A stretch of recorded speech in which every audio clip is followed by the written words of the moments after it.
Cette semaine, l'Assemblée nationale a adopté une loi historique concernant le chlordécone.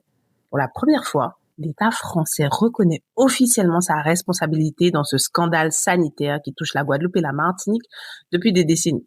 Le chlordécone, c'est un pesticide qui a été utilisé dans les bananeraies antillaises jusqu'à 1993, alors que sa dangerosité était connue depuis longtemps et d'ailleurs interdite en France. Aujourd'hui encore, les conséquences sont énormes. Sols contaminés, eau polluée, problèmes de santé, notamment un taux extrêmement élevé de cancer de la prostate aux Antilles, sans parler des cas d'endométriose et de problèmes de fertilité. Pendant plus de 30 ans, des milliers d'Antillais ont demandé la vérité, la reconnaissance et la justice sur cette histoire. Et cette semaine, une étape historique vient enfin d'être franchie.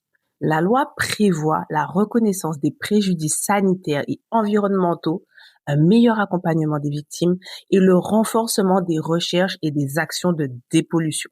Mais pour beaucoup d'Antillais, cette reconnaissance arrive aussi après des décennies de silence et de souffrance, et je ne sais combien de morts.